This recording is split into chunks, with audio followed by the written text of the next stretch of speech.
Dear friends, आप सभी को जय मसीह की। परमेश्वर के गुणों का अध्ययन में आप सभी का स्वागत करते हैं। परमेश्वर के जिस महत्वपूर्ण गुण का आज हम एक साथ स्टडी करने जा रहे हैं वो यह है कि God is abounding in loving kindness. इसका मतलब यह है कि परमेश्वर अति करुणामय है। और इससे पहले हमने परमेश्वर के 4 महत्वपूर्ण गुणों को ऑलरेडी एक साथ स्टडी कर चुके हैं। यदि आप चाहें तो इससे पहले के 4 पार्ट्स को आप देख सकते हैं। और परमेश्वर के गुणों का स्टडी को आरंभ करते हुए हमने निर्गमन एक्सोडस चैप्टर 34 वचन 6 और 7 से किए हैं। आइए उस वचन को पढ़ें।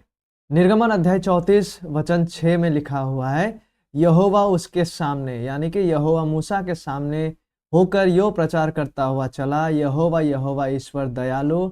हमने परमेश्वर के दया के बारे में ऑलरेडी देख चुके हैं और अनुग्रहकारी परमेश्वर के अनुग्रह के बारे में भी हमने ऑलरेडी देख चुके हैं। और परमेश्वर कोप करने में धीरजवंत, परमेश्वर के इस गुण को भी हमने ऑलरेडी देख चुके हैं। और परमेश्वर के जिस गुण का आज हम एक साथ स्टडी करने जा रहे हैं वो यह है कि परमेश्वर अति करुणामय है। परमेश्वर अति करुणामय है, कि यहोवा अति करुणामय है, the loving kindness of God. और हम मुख्य रूप से 3 महत्वपूर्ण विषयों को देखने जा रहे हैं। सबसे पहले हम परमेश्वर के अति करुणामय होने का परिभाषा को देखने जा रहे हैं। उसके बाद हम परमेश्वर के करुणा का प्रमाणों को देखने जा रहे हैं। और फिर आखिरकार परमेश्वर के करुणा के प्रति हमारे प्रतिक्रिया कैसे होना है, उस सच्चाई को भी हम वचनों में से देखेंगे। तो आइए शुरू करते हैं परमेश्वर के करुणा के परिभाषा से। यानी यहोवा अति करुणामय है, इसका मतलब क्या है? परमेश्वर के करुणा का मतलब है कि परमेश्वर अपने वाचा के लोगों से ऐसा प्रेम रखता है जो उनका दयालुता और विश्वास योग्यता को विशेष रूप से प्रकट करता है। गौर कीजिएगा, वचनों में परमेश्वर का जो करुणा है, परमेश्वर का जो लविंग काइंडनेस है, वो प्राय या अक्सर परमेश्वर के वाचा से जुड़ा हुआ है। परमेश्वर का वाचा परमेश्वर के द्वारा किया गया वो प्रतिज्ञाएं हैं जिनको पूरा करने के लिए परमेश्वर ने शपथ लिया है। तो परमेश्वर का करुणा वचनों में, पवित्र शास्त्र में प्राय परमेश्वर के वाचा से जुड़ा हुआ है। जैसे कि व्यवस्था विवरण अध्याय 7 में हम देख पाते हैं। आइए उस वचन को पढ़ें।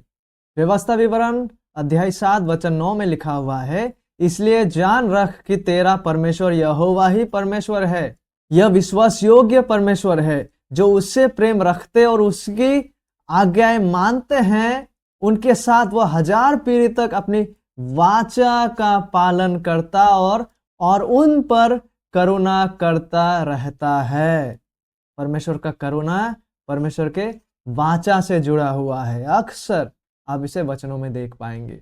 और परमेश्वर का करुणा सामान्य तौर पर परमेश्वर के अपने लोग, परमेश्वर के अपने प्रजा पर केंद्रित है, ना कि सामान्य तौर पर सभी राष्ट्रों पर। लेकिन वचनों में कुछ कुछ स्थानों पर राष्ट्रों के लिए भी परमेश्वर का करुणा को उल्लेख किया हुआ हम देख पाते हैं। जैसे कि उत्पत्ति चैप्टर 40, भजन चैप्टर 141। पवित्र शास्त्र परमेश्वर के करुणा के प्रचुरता या बहुतायत के बारे में बात करता है। और वचन कहता है कि कौन है कि उसे गिन सके, यशायाह चैप्टर 63।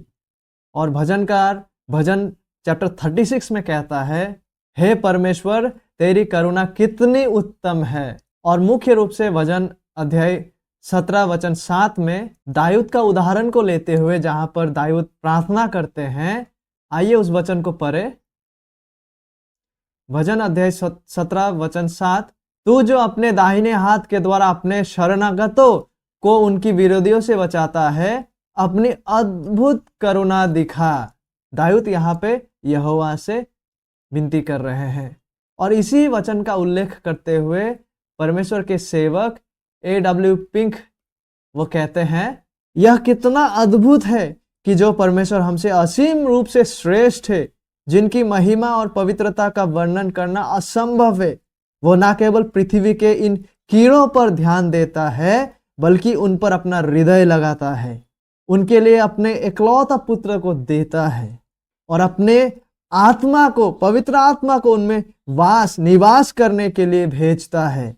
और उनकी यानी उनके लोगों की सभी अपूर्णताओं, इनपरफेक्शंस और मनमानी को सहन करता है। इस प्रकार परमेश्वर कभी भी उनसे अपनी प्रेममय कृपा या करुणा नहीं हटाता। क्या ही महान परमेश्वर का करुणा है।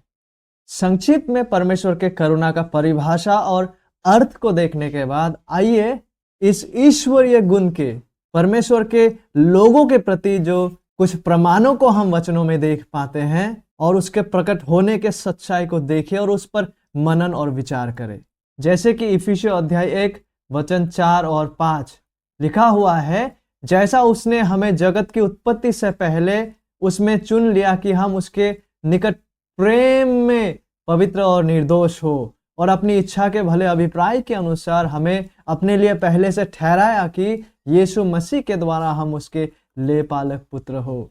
और यिर्मयाह अध्याय 31 वचन 3 में लिखा हुआ है, यहोवा ने मुझे दूर से दर्शन देकर कहा है, मैं तुझसे सदा प्रेम रखता आया हूं, इस कारण मैंने तुझ पर अपनी करुणा बनाए रखी है। परमेश्वर का यह करुणा कभी भी परमेश्वर के द्वारा परमेश्वर के अपने संतानों से दूर नहीं किया जाता या हटाया नहीं जाता। देखिए, हमें समय समय पर ऐसा लग सकता है कि परमेश्वर का यह करुणा हमसे हटाया गया है या हट चुका है, वरन यह वास्तव में नहीं है, वरन वचन के अनुसार ऐसा नहीं है। वास्तव में ऐसा कभी नहीं होता, क्योंकि सच्चे विश्वासियां मसीह में हैं, और जो लोग मसीह में हैं उन लोगों को परमेश्वर के प्रेम से कभी भी अलग नहीं किया जा सकता, और उन लोगों को परमेश्वर के प्रेम से कोई भी अलग नहीं कर सकता।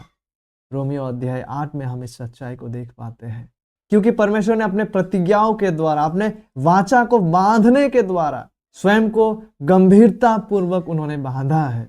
और यहाँ तक कि यह सुनने में अद्भुत लग सकता है, लेकिन हमारा पाप भी उस वाचा का बांधना को असफल नहीं कर सकता, क्योंकि परमेश्वर ने शपथ खाई है, क्योंकि परमेश्वर ने प्रतिज्ञा को किए हैं और प्रतिज्ञा को समर्थन करते हुए उन्होंने शपथ खाई है।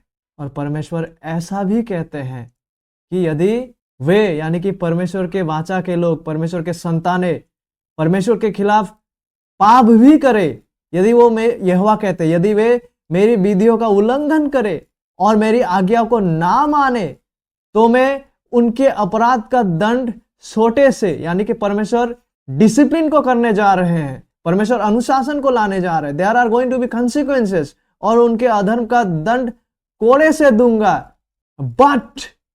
परंतु मैं अपनी करुणा उस पर से ना हटाऊंगा।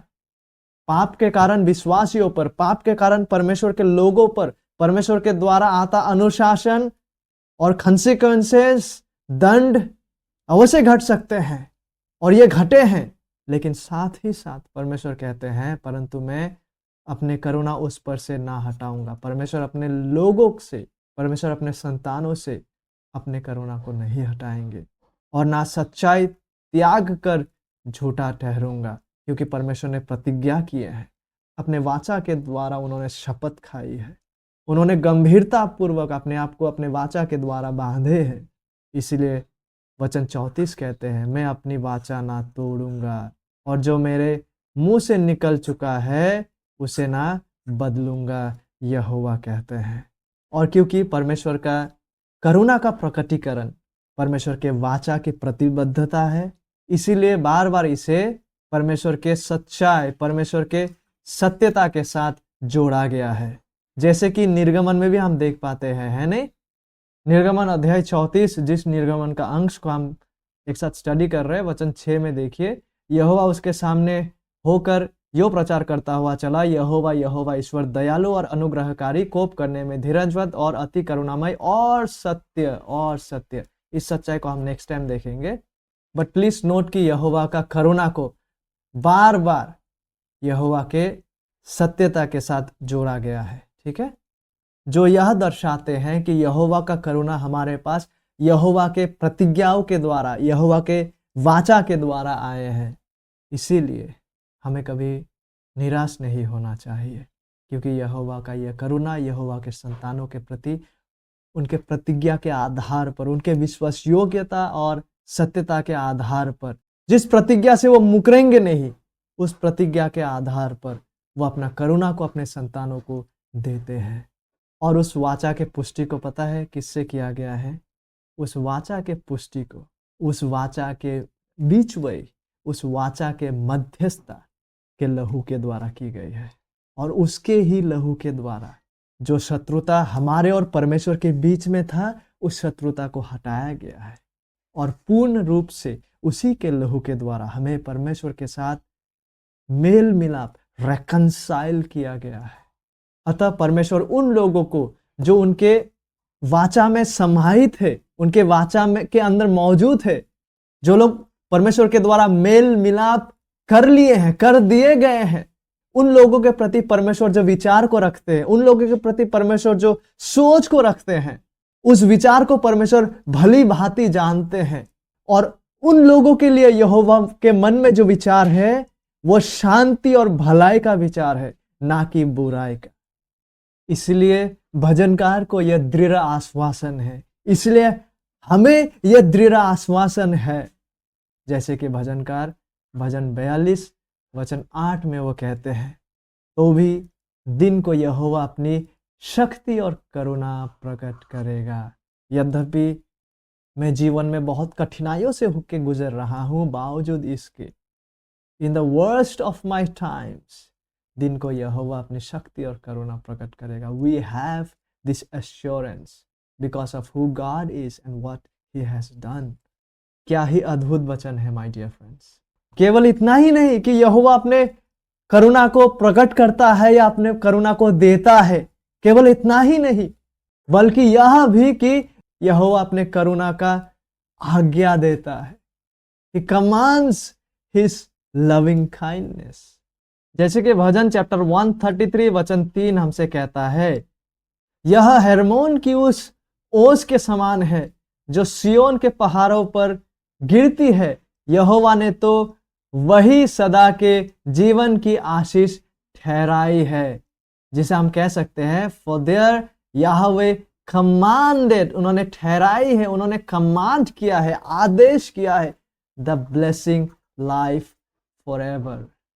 धन्य हो यहोवा का नाम। तो हमने अब तक में यहोवा के करुणा के परिभाषा और मीनिंग को देखे हैं, उनके प्रमाणों को जो उनके अपने लोगों के प्रति है, उस सच्चाई को देखे हैं। और आइए अब हम प्रतिक्रिया के प्रति अपना ध्यान को लगाएं, यानी परमेश्वर के इस लविंग काइंडनेस, इस अति करुणा के प्रति हमारा और आपका प्रतिक्रिया कैसा होना चाहिए। इस बारे में परमेश्वर का सेवक A.W. पिंक जो है, उन्होंने कुछ महत्वपूर्ण बातों को सामने रखे हैं। आइए उन बातों की ओर अपना दृष्टि को लगाएं, विशेषकर कि परमेश्वर के इस करुणा के प्रति हमें किस प्रकार से प्रति उत्तर या प्रतिक्रिया को व्यक्त करना है। और उनमें से सबसे पहला है परमेश्वर का अनुकरण करें।